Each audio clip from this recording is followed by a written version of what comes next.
இயேசுவோடு இருக்கணும். இயேசுவோடு இருக்கணும். இயேசுவோடு இருக்க 3 காரியத்தை நான் சொல்லி நான் ஜெபிக்கும்படி விரும்புகிறேன். நமக்கு நேரம் அதிகம் போகிறது. 1, விரும்பணும். விரும்பு, திரும்பு, பழகு. இந்த 3 வார்த்தையை சொல்லுங்க பார்க்கலாம். ஆமென். அல்லேலூயா. அதான் பொங்கல் முடிஞ்சு கரும்பெல்லாம் சாப்பிட்டிருப்பீங்களான்னு தெரியல. ஆமென். விரும்பு, திரும்பு, கரும்பா. பழகு, பழகு. விரும்பு, விரும்பணும். நான் விரும்பணும். நான் யாரோடு இருக்க விரும்புறேன்? இயேசுவோடு இருக்கு. நான் விரும்பவே இல்லைன்னா நான் எப்படி இயேசுவோடு இருக்க முடியும்? நான் விரும்பணும். ஆமென். உண்மையில விரும்புறோமா? விரும்புறோமா? நான் உனக்கு சொன்னதை செய்யும் அளவும் உன்னை கைவிடுவதில்லை அப்படி சொன்னதும் யாக்கோபு என்ன சொல்லியிருக்கணும் தெரியுமா? ஆண்டவரே, எனக்கு சொன்னதை செய்யலைனாலும் பரவாயில்ல, எனக்கு கைவிட்டுறாதீங்கன்னு சொல்லியிருக்கணும். எனக்கு சொன்னதை எனக்கு அதன் அர்த்தம் என்ன? எனக்கு சொன்னதை நீங்க செஞ்சா போதும், அதுக்கப்புறம் கையை பிடிக்கணும்னு கூட அவசியம் இல்லை. இல்ல, நம்ம எல்லாருமே அதான விரும்புறோம். எனக்கு சொன்னதை செய்யும் அளவும் கைவிட மாட்டேன்னு சொன்னீங்களே, சரி சொன்னதை நான் செஞ்சுட்டு. அதனாலதான் ஏசாயாவை கொண்டு எழுதினார், இந்த காரியங்களை நான் செய்து அவர்களை கைவிடாதிருப்பேன். நமக்கெல்லாம் ஆண்டவர் எதுக்கு தேவை தெரியுமா? ஆபிரகாம் கூடார வாசலில் இருந்து கண்களை ஏறெடுத்து பார்த்த போது இதோ மூவராய் கர்த்தர் தம்மை வெளிப்படுத்தும் போது ஆபிரகாம் ஓடி போய் காலில் விழுந்து, என்னை விட்டு போயிடாதீங்க, வாங்க வந்து உட்காருங்க, வந்து உட்காருங்க. விரும்புறான், விரும்பணும். போன வெள்ளிக்கிழமை சொன்ன வார்த்தையை எடுத்து சொல்ல விரும்புகிற ஒரு வார்த்தை. கடல்ல 12 சீஷர்கள் போட்ல இருக்கிறாங்க. கடல் கொந்தளிக்கிறது. இயேசு 4ஆம் ஜாமத்திலே கடல் மேல் என்ன செய்தார்? நடந்து வந்தார். நடந்து வந்த போது ஜனங்கள் எல்லாம் கத்துகிறார்கள். இயேசு சொல்லுகிறார், நான் தான், பயப்படாதிருங்கள் என்றார். மத்தேயு 14:28 முதல். உடனே பேதுரு ஆண்டவரை பார்த்து கேட்கிறான், ஆண்டவரே, நீரே ஆனால் நான் ஜலத்தின் மேல் நடந்து உம்மிடத்தில் வர கட்டளையிடும். அவனுடைய விருப்பத்தை பாருங்கள். இயேசு சொல்லுகிறார், வா என்றார். வா என்றார்.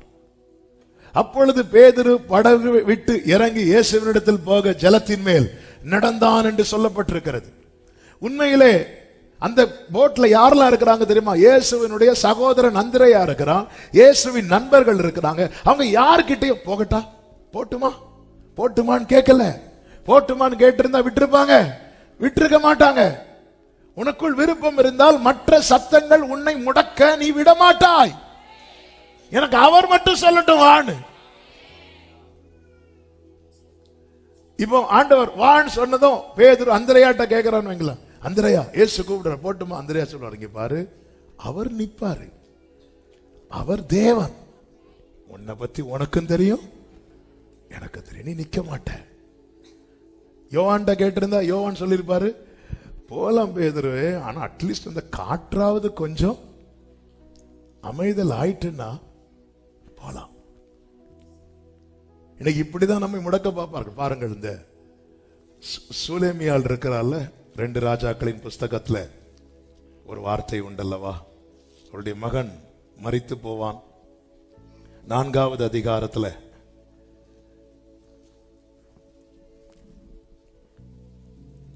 ஆமென்.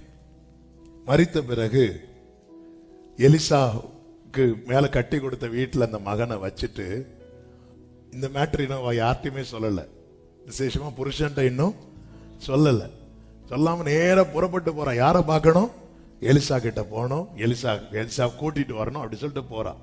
அப்படி போகும்போது அதனுடைய 22வது வசனம் வாசியுங்கள். தன் புருஷனிடத்தில் ஆளும் நாம் சீக்கிரமாய் தேவனுடைய மனுஷன் இருக்கும் இடம் மட்டும் போய் வரும்படிக்கு வேலைக்காரர்கள் ஒருவனையும் ஒரு கழுதையும் எனக்கு அனுப்ப வேண்டும் என்று சொல்ல சொன்னார். இப்ப போய் பெர்மிஷன் கேட்கிறான். நாம் போகணும்னு பெர்மிஷன் கேட்கும் போது புருஷனுடைய பதிலை பாருங்கள். 23வது வசனம். அப்பொழுது அவன் இது அமாவாசையும் அல்ல, இது ஆல் நைட் பிரேயரும் இன்னைக்கு கிடையாது, ஓய்வு நாளும் அல்ல, இன்னைக்கு சண்டேயும் கிடையாது, அப்புறம் எதுக்கு நீ சர்ச்சுக்கு போற?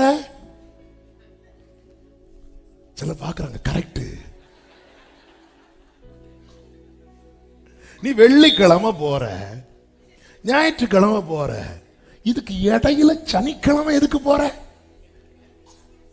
இப்படிதான் பெர்மிஷன் கேட்டா. ஆனா இந்த அம்மா சொல்றாங்க எல்லாம் ரைட்டு தான், நான் போக வேண்டி இருக்குது. அப்படி போனதுனால அந்த குடும்பத்துல சாவு விலக்கப்பட்டது. ஒண்ணு முடக்கதான் பார்ப்பாங்க, அவங்க சொல்றது நியாயமா தான் இருக்கும். இது அமாவாசைகள் அவங்க கணக்குக்கு. இன்னைக்கு ஆல் நைட் பிரேயர் இருக்கா? இல்ல. இன்னைக்கு சண்டே இன்னைக்கு சண்டையும் இல்ல, யாரு கூட சண்டையும் இல்ல. இப்படிதான் முடக்க பார்ப்பாங்க. ஆனா பிரச்சனை உனக்கு இல்ல. நீரே ஆனால் ஆண்டவரே, அதாவது நாம் ஆண்டவரிடத்துல செல்வதற்கு எனக்கு யாருடைய பெர்மிஷனும்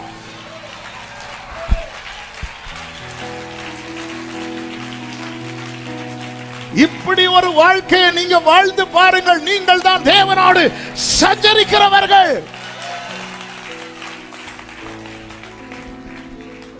ஹல்லேலூயா, ஹல்லேலூயா. எனவேதான் புருஷர்களே, உங்கள் மனைவிகள் பலவீன பாண்டமா இருக்கிறபடியால் தூக்கி போட்டு உடங்கல, விவேகத்துடனே அவர்களுடனே வாழ்ந்து உங்கள் ஜபங்களுக்கு தடை வந்துடக்கூடாது. விவேகத்தோடு வாழ், ஞானமா வாழ வாழுன்னு தான் சொல்றாரு, விடுன்னு சொல்லல. சிலர் பாருங்க, என் பிரேயருக்கு தடையா இருக்கு, அதனால நான் டைவர்ஸ் பண்ண போறேன், ஓடிரு. சிலர்லாம் அப்படி இருக்கிறாங்க, என் ஜபத்துக்கு வந்து ரொம்ப தடை, அதனால வேண்டாம். விவேகத்துடனே அவளுடைய பலவீன பாண்டம் அப்படிதான் இருக்கும். என்னதான் மனைவி பலவீன பாண்டமா இருந்தாலும், என்னமோ உடம்பு முடியலையாவா, ஆமா நான் வெளியே சாப்பிட்டுக்கிறேன் அப்படிதான் சொல்லிட்டு போவோம். உன் பிரேயருக்கு தடை வந்துடக்கூடாது. ஆண்டவர்கிட்ட நெருங்குவதுக்கு பாருங்க, எல்லா இடத்துக்கும் ஆபிரகாம் சாராளை கூட்டிட்டு போறாங்க. சாராளை ஆபிரகாமுக்கு ரொம்ப பிடிக்கும், வயசான கிழவியானதுக்கு அப்புறம் ரொம்ப பிடிக்கும், அவ்வளவு பிடிக்கும். ஆனா பலி செலுத்த கூட்டிட்டு வா, ஈசாக்க பலி செலுத்துன்னு சொல்லும் போது சாராளை கூட்டிட்டு வரல. ஏன்னா அங்க வந்த கதை நடக்காதுன்னு நல்லாவே தெரியும். ஆபிரகாம் ஒரே ஒரு இடத்துல தான் புலம்பி அழுவாரு, எங்க தெரியுமா? சாராள் மரித்த போது. அதுக்காக சாராளை வந்து ஆபிரகாம் விட்டுட்டாரா? இல்ல, ஆண்டவரிடத்துல நெருங்குவதற்கு யாரையும் தடையாக வைக்கவில்லை. எனக்கு எல்லாரையும் பிடிக்கும், உண்மைதான், சாராளை பிடிக்கும், ஈசாக்க பிடிக்கும். ஆனா அப்பா கிட்ட நெருங்குவதற்கு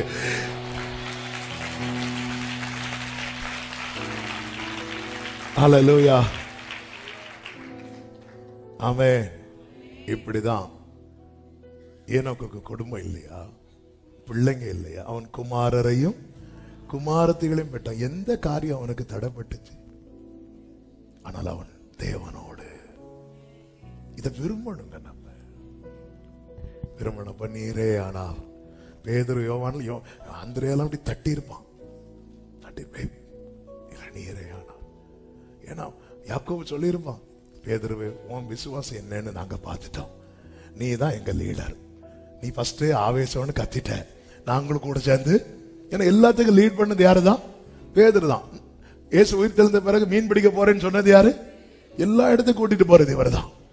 ஆமா, இந்த 3 பேர் மறுரூபம் ஆனாங்கல்ல, அப்பவும் இந்த கூடாரம் போடுற பிளான் சொன்னது யாரு? ஒருத்தரையும் பேச விட மாட்டாரு, எல்லாத்திலையும் இவன் தான் நிற்பாரு. ஆமா, நீங்க எல்லாம் என்ன விட்டு போயிருவீங்க, யாரு போனாலும் நான் போக மாட்டேன், பாப்போமா இவன் போவான்.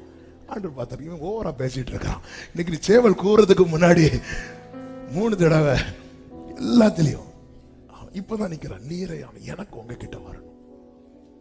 அதான் வெள்ளிக்கிழமை ஆண்டவர் சொல்ல வைத்தார், இயேசு இல்லாத படகல்ல சேஃப், இயேசுவோடு கூட கொந்தளிக்கிற கடல்ல நிற்பதுதான்.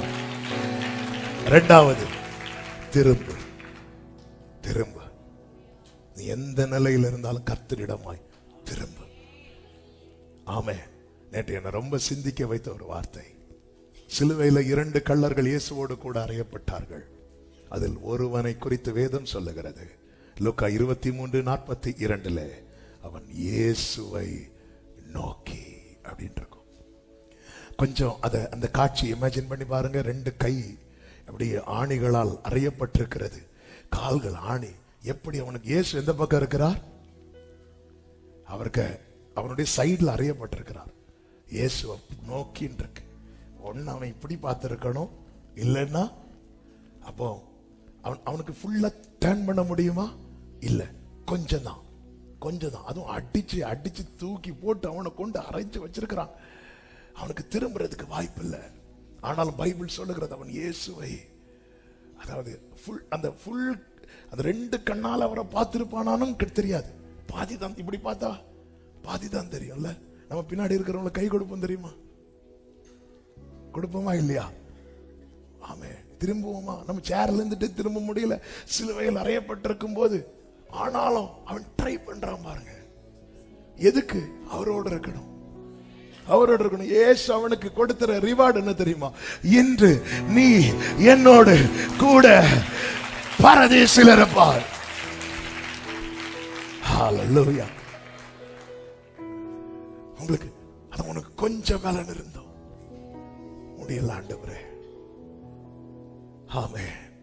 நீங்க எங்க ஜெபம் பண்ணல? எனக்கு பழையது போல முழங்கால் போட முடியல. உட்கார்ந்து ஜெபம் பண்ணல. உட்கார்ந்து ஜெபம் பண்ண எனக்கு ஜெபம் பண்ணதாட்டே இருக்காது. ஜெபிக்க மடிச்சு என்னெல்லாம் சொல்லிட்டு நாம எவ்வளவு வித்தகாரங்க. அவருக்கு தெரியாதா? எனக்கு அந்த பழைய ஒரு இது வரல, போச்சு எல்லாம். ஆமென். டெய்லி சவுல் ஆயுதத்தை எடுப்பாரு, தொடைப்பாரு, வைப்பாரு, வெளியே பார்ப்பாரு. அவன் திட்டிட்டு இருப்பான். கோலியாத்து உள்ள போவார், இப்படி உட்கார்ந்து இருப்பாரு. ஆயுதத்தை எடுப்பாரு, தொடைப்பார். டெய்லி பாட்டுவுக்கு எடுப்போம், தொடைப்போம், திறந்து வைப்போம், மூடுவோம், திருப்பி வருவோம். பாட்டுவுக்கு எடுப்போம், திறப்போம். அவன் பாட்டுவுக்கு எடுக்கும் போது தான் கோலியாத்து வந்து திட்டுவான். ஒன்னு எடுத்து வைப்போம், தூசி பிடிக்கும். அடுத்த நாள் எடுப்போம், தொடைப்போம். ஆமென். ஹல்லேலூயா. சில பாக்குறாங்க, அதனாலதான் நாங்க தூசியை தட்டுறதில்லை. திரும்ப இப்படி திரும்புறாங்க. ஹல்லேலூயா. அப்படி திரும்பி, ஆண்டவரே நீர் உம்முடைய ராஜ்யத்தில் வரும்போது அடியேனை நினைத்தருளும். ஆண்டவர் சொல்றாங்க, இன்னைக்கு இயேசு வாழ்ந்த வாழ்க்கை என்ன, இந்த கள்ளை வாழ்ந்த வாழ்க்கை என்ன? ஆண்டவர் சொல்றாரு, நீ கண்ணை மூடுவ தெரியுமா? நீ கண்ணை மூடுறதுக்கு முன்னாடி நான் மூடிடுவேன். எதுக்கு தெரியுமா? நீ கண்ணை மூடும் போது உன்னை கூட்டிட்டு போக.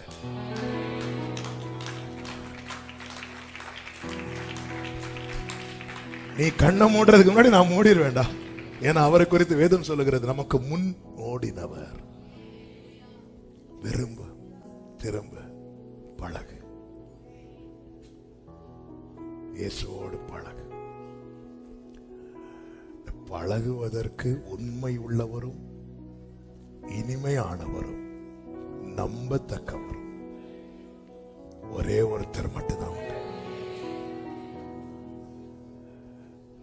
நேரம் போறதுனால எல்லாம் எடுத்து வாசிக்க நேரம் இல்லை. இயேசுவுக்கு அன்பா இருந்த ஒரு சீஷன் உண்டு. அவன் இயேசுவோடு இருக்கும்போது எங்க இருந்தான் தெரியுமா? மார்பில் சாய்ந்திருந்தான். பத்மு தீவில் விழுந்தான். எங்க விழுந்தான் தெரியுமா? பாதத்தில் விழுந்தான். ஒன்று அவர் மார்பில் விழணும், இல்லைன்னா அவர் பாதத்தில் விழணும். வேற எதுலையும் ஒரு தேவ பிள்ளை விழுந்துடவே கூடாது. வேற எல்லா இடத்திலையும் விழும்படி சத்துரு தள்ளுவான். யோவான் 13:23 அவன் மார்பில் சாய்ந்து கொண்டிருந்தான். வெளிப்படுத்தின விசேஷம் 1வது அதிகாரம் அதனுடைய 17 நான் அவரை கண்டபோது செத்தவனை போல அவருடைய பாதத்தில் விழுந்தேன். வேற எதிலையும் விழக்கூடாது. நம்மை விழத்தள்ளுகிற பாவமான பாவத்தையும் பாரத்தையும் தள்ளிவிட்டு. ஆமே ஆமே. உங்க நெஞ்சில் அப்படியே கை வைங்க. நீங்க சொல்லுங்க, ஒன்று அவர் மார்பில் விழு, இல்லைன்னா பாதத்தில் விழு. வேற எங்கேயும் விழுந்துராத. ஹல்லேலூயா. செத்தவனை போல விழும்போது எங்கதான் விழுறான் தெரியுமா? தள்ளி விழல, செத்தவன போல அவர் பாதத்துல. அப்படி விழுந்தவனை பார்த்துதான் கர்த்தர் சொல்லுகிறார், அப்பொழுது அவர் தம்முடைய வலது கரத்தை என் மேல் வைத்து என்னை நோக்கி, பயப்படாதே, நான் முந்தினவரும் பிந்தினவரும் உயிருள்ளவருமாய் இருக்கிறேன். ஆமென். மரித்தேன், ஆனாலும் இதோ சதா காலங்களிலும் உயிரோடு இருக்கிறேன். ஆமென். நான் மரணத்திற்கும் பாதாளத்திற்கும் உரிய திறவுகோல்களை உடையவராயிருக்கிறேன். இப்ப அவன்கிட்ட சொல்றான், நீ எழுது, எழுது. எழுதிட்டியா? இப்ப 4வது அதிகாரம் 1வது வசனம். இதுவேளைக்கு பின்பு இதோ பரலோகத்தில் திறக்கப்பட்டிருந்த ஒரு வாசலை கண்டேன். பத்மு தீவு என்பது அடைக்கப்பட்ட சூழ்நிலை. அது ஒருவருக்கு கொடுக்கப்பட்ட மரண தண்டனை. பத்மு தீவிலே இருந்து சாகணும். ஆனால் பாருங்கள், நான் ஆரம்பத்திலே சொன்ன வார்த்தை தான், தீங்கு வராததற்கு முன்னே நீதிமான் எடுத்துக் கொள்ளப்படுகிறான். இதற்கு பிறகுதான் எக்காலங்கள் ஊதப்படுகிறது, கோப கலசங்கள் வெளிப்படுத்தப்படுகிறது. ஒரு பெரிய உபத்திரவ காலம் வரப்போகிறது. அந்த உபத்திரவ காலத்துக்கு முன்னே தான் சபைக்கு எச்சரிக்கை வந்து கொண்டிருக்கிறது. அந்த எச்சரிப்பின் சத்தம் முடிந்த பிறகு ஆமென், வானங்கள் திறக்கப்படுகிறது. பரலோகத்தில் திறக்கப்பட்ட ஒரு வாசலை கண்டேன். முன்னே எக்கால சத்தம் போல என்னுடனே பேச நான் கேட்டிருந்த சத்தமாவது, இங்கே ஏறி வா. சபையே, இந்த அவருடைய சத்தத்தை கேட்டு பழகுகிறவர்களுக்கு மட்டுமே நாளை இந்த சத்தம் கேட்கும். உபத்திரவ காலத்துக்கு முன்னே வானம் திறக்கப்பட்டு இங்கே ஏறி வா. 1வது அதிகாரத்திலே அவன் செத்தவனை போல பாதத்தில் விழுகிறான். 4வது அதிகாரத்திலே வானம் திறக்கப்பட்டு யாருக்கு அந்த சத்தம் வருகிறது? முன்னே எக்கால சத்தம் போல என்னுடனே பேச நான் கேட்டிருந்த. என்கிட்ட பேசுவார், நான் கேட்டுட்டு இருப்பேன். அப்போ இன்று அவருடைய சத்தத்தை கேட்டு என் காது பழகல, என் வாழ்க்கை பழகலைன்னா நாளை இந்த சத்தம் கேட்காது. இது இண்டிவிஜுவலான அழைப்பு. எச்சரிப்பு சபைகளுக்கு காமனமா கொடுக்கப்பட்டது. ஆனா கர்த்தரை எடுக்கும் போது ஒவ்வொருத்தரையும் தனித்தனியா பார்த்து பார்த்து தான் எடுப்பார். நாகர்கோயில் சர்ச் மெம்பர்ஸ் எல்லாம் வாங்கன்னு சொல்லி கூட்டிட்டு போக மாட்டார். ஹல்லேலூயா. ஒவ்வொருத்தரையா பார்த்து பார்த்து தான். எனவேதான் பரலோக ராஜ்யம் வலை விரிக்கிறவனுக்கு ஒப்பா இருக்கிறது. அந்த வலையில ஏராளமான மீன்கள் அகப்பட்ட பிறகு அவன் என்ன செய்வான் தெரியுமா? ஒவ்வொரு மீனையா பார்த்து நல்லவைகளை எல்லாம் கூடையில போட்டு ஆகாதவைகளை தள்ளிவிட்டு போவான். இன்னைக்கு சத்தம் வந்து காமனா துணிக்கப்பட்டு கொண்டிருக்கும். ஆனால் நாளை எடுத்துக் கொள்ளப்படும் போது இங்கே ஏறி வாருங்கள் என்றல்ல, இங்கே ஏறி வா. எச்சரிப்பின் சத்தம் என்ன? ஆவியானவர் சபைகளுக்கு சொல்லுகிறதை எவனுக்கு காது இருக்கோ அவன் கேட்கட்டும். போன வாரம் கொடுக்கப்பட்ட எச்சரிப்பின் சத்தம் என்ன? கர்த்தருடைய சத்தம் நகரத்தை நோக்கி கூப்பிடுகிறது. ஞானம் உள்ளவன் அவர் நாமத்தை மதிப்பான். இந்த சத்தம் யோவான் கேட்ட சத்தம். இது யோவானுக்கு மட்டும் கேட்கிறது. அது போல நமக்கு மட்டும் கேட்கும் அந்த சத்தம். அதனாலதான் எல்லாருக்கும் புரியாது. எங்க காணவில்லை, காணவில்லை, காணவில்லை, காணவில்லை. இங்கே ஏறி வா. இவைகளுக்கு பின்பு சம்பவிக்க வேண்டியவைகளை உனக்கு காண்பிப்பேன். அதுக்கப்புறம் தான் அந்த குதிரை இந்த குதிரை அப்படி இப்படின்னு பயங்கரமான உபத்திரவ காலம் அங்கே சொல்லப்படுகிறது. முதலாம் உயிர்த்தெழுதலில் பங்கெடுக்கிறவர்கள் பாக்கியவான்கள். அவர்களுக்கு 2வது மரணம் கிடையாது. அதன் அர்த்தம் என்ன தெரியுமா? ரகசிய வருகையில எடுத்துக் கொள்ளப்படுகிறவர்களுக்கு ஜட்ஜ்மெண்ட் கிடையாது. அதுல கைவிடப்பட்டவர்கள் எல்லாருமே லாஸ்ட்ல அந்த வெள்ளை சிங்காசனத்துல போய் நிக்கணும். அந்த இடத்துல வேற பேச்சுக்கு இடம் கிடையாது. புக்கு ஓபன் ஆகும். பேர் இருக்கா வா, இல்லையா போ. எனவேதான் ஒரு தேவ பிள்ளை, கடந்த நாட்கள் வீணாய் கழித்து விட்டோம். நீ எத்தனை காலம் இந்த பூமியில இருக்க போறோம் தெரியாது. எனவேதான் ஒரு பழைய பாடல் உண்டு. ஆனந்தமே பரமானந்தமே இயேசு அண்ணலை அண்டினோர்கான இந்த புவி ஒரு சொந்தம் அல்ல என்று இயேசு என் நேசர் மொழிந்தானரே. இக்கட்டு துன்பமும் இயேசுவின் தொண்டர்க்கு இங்கே பங்காய் கிடைத்தே. ஹல்லேலூயா. இவ்வளவு நான் உங்க மத்தியில பிரசங்கம் பண்ணிட்டு இந்த ஒரு சத்தம் நான் கேட்க விட்டுட்டேனா இந்த உலகத்திலேயே மிகவும் பரிதபிக்கப்பட்டவன் நானாக தான் இருப்பேன். இது இண்டிவிஜுவலா தான் பேசுவார். சபைகளுக்கு சொல்லும் போது காமனா சத்தம் வரும். முன்னே என்கிட்ட பேச நான் கேட்டிருந்த சத்தம். அநேகர் ஸ்தேவான் பேசும் போதெல்லாம் ஜனங்க காது அடைச்சிட்டாங்க. அநேகர் வார்த்தை முதுகுக்கு பின்னாக தூக்கி எறிந்து விட்டார்கள். வேறு சிலரோ இதை அந்நிய காரியமா, நான் என் வேதத்தின் மகத்துவத்தை எழுதி கொடுத்தேன், அவர்கள் அதை அந்நிய காரியமா என்றாங்க. இவங்க எல்லாம் எதை மிஸ் பண்ணுவாங்க தெரியுமா? பிரசங்கம் இருக்கும், இப்போ இருக்கும், ஆனா அந்த கேட்க வேண்டிய ஒரு சத்தம் வரப்போகிறது. அந்த சத்தத்தை மட்டும் நம்ம காதுல கேட்கல, ஜட்ஜ்மெண்ட்டுக்கு ரெடி ஆயிட வேண்டியதுதான். அதுக்கப்புறம் கடைசியில பார்த்துக்கலாம் பார். உத்தரவு காலம் முடிஞ்சு 1000 வருஷ அரசாட்சி முடிஞ்சு அதுக்கப்புறம் மரித்தவர்கள் எல்லாம் எழும்புவாங்க. அப்ப போய் நிற்போம். எதுக்கு சபையோடு ஆண்டவர் பேசுகிறார்? நீ அதுக்கு முன்னாடி வா, நீ அதுக்கு முன்னாடி வா. நீ அந்த ஜட்ஜ்மெண்ட்ல சில ஜட்ஜ்மெண்ட்ல நிம்மதியா இருப்போம்னு நினைக்கிறீங்க, நெஞ்சு பொக்கு பொக்கு பொக்குன்னு அடிக்கும். ஒருவேளை ஏன்னா பேர் எழுதிட்டு வாரு, அந்த பேர் வெட்டப்பட்டிருக்கா இல்லையான்னு தெரியணுமே. உங்களை பயமுறுத்துவதற்காக இது சொல்லவில்லை. சத்தியத்தை அறிவீர்கள், சத்தியம் உங்களை நம்மில் அன்பு கூறுகிறவரால் நமக்கு ஜெயத்தை பிராமிஸ் பண்ணி இருக்கிறார். அவரால ஜெயம், அவரோடு தான் இருக்கணும். ஆமென் சொல்லுங்க பார்க்கலாம். எல்லாரும் எழுந்து நிற்கலாமா? இந்த ஒரு பாடலை நம்பிக்கையோடு பாடி நம்ம செபித்து முடிக்க போகிறோம். ஆனந்தமே பரமானந்தமே இயேசு அண்ணலை அண்டினோர்க்கு ஆனந்தமே, இயேசு அண்ணலை அண்டினோர். ஆமென். ஆனந்தமே பரமானந்தமே இயேசு அண்ணலை அண்டினோர்க்கு ஆனந்தமே, இயேசு அண்ணலை அண்டினோர். ஓ கர்த்தாவே நீரந்தன் காருண்ய கோட்டையே, காரணமின்றி கலங்கேனையா. பாடுங்க.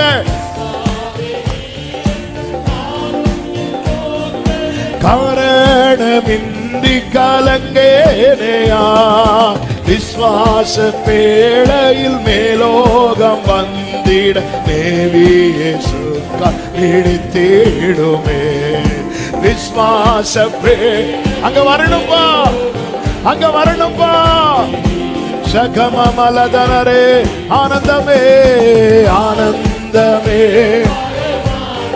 ஓ ராமமா செலரே, நெருங்கிரு சகோதரா, நெருங்கிரு சகோதரி, விட்டுறாத. ஆமே.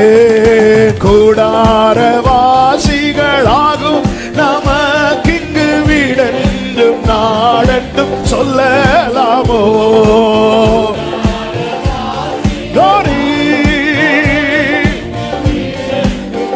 ஓரமாமா சத்தனலரே, கைவேலை இல்லாத வீடொன்று மேலேதான் செய்வேன் என சொல்லி போகலையோ? உடரமாக்கரோ சத்தனரே, என்னுள்ளமே என்னுள்ளமே உன்னில் சஞ்சலம் ஏன் வீணாய் கண்ணீர் பள்ளத்தாக்கல்லோ இது.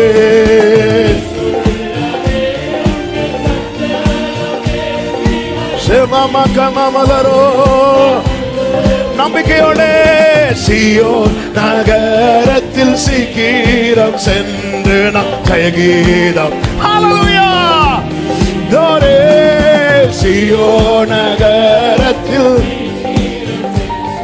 ஓரமாமா சஜனலரே, துன்பங்கள் தொல்லை துன்பங்கள் தொல்லை இடக்க இடறிவை தோண்டர் எமை அண்டி வந்தீடினோ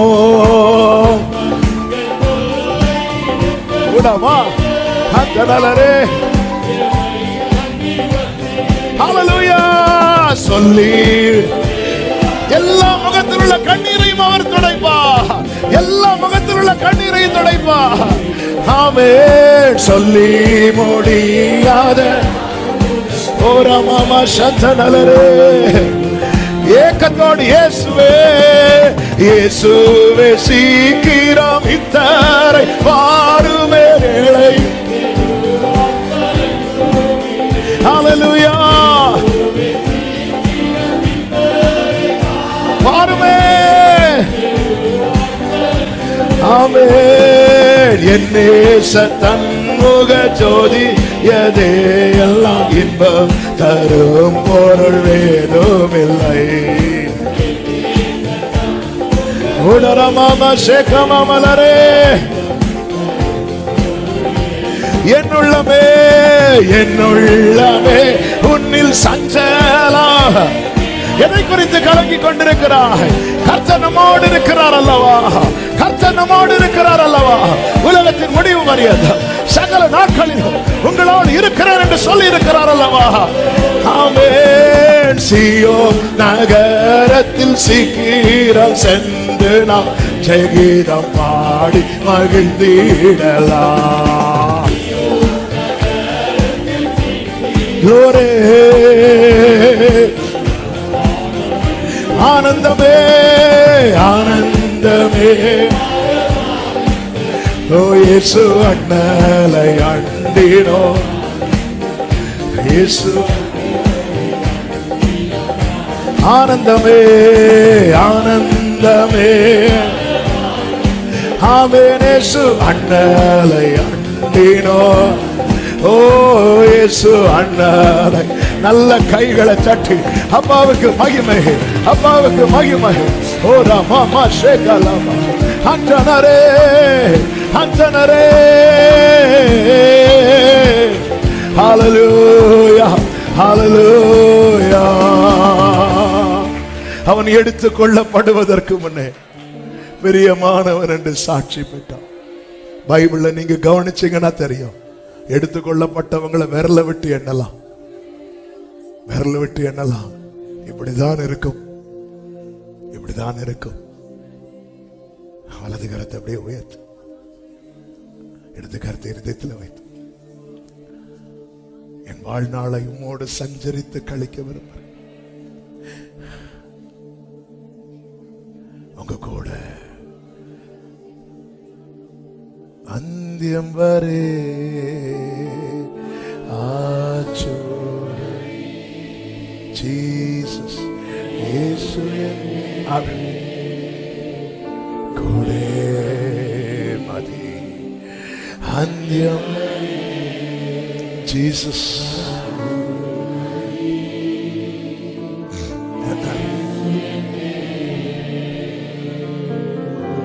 பரிசுத்த பிதாவே, நல்ல தகப்பனே, உம்முடைய பிரசன்னத்துக்காக நன்றி.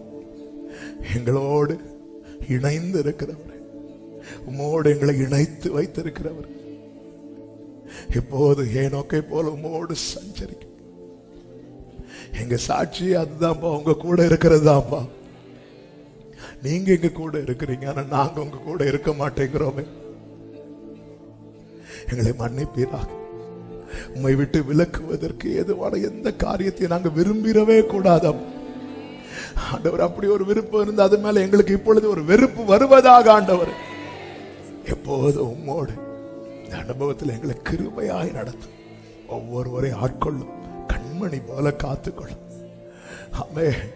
முன்பு எக்கால சத்தத்தை போல என்னோடு பேச நான் கேட்டிருந்த சத்தமாவது இங்கே ஏறி வா.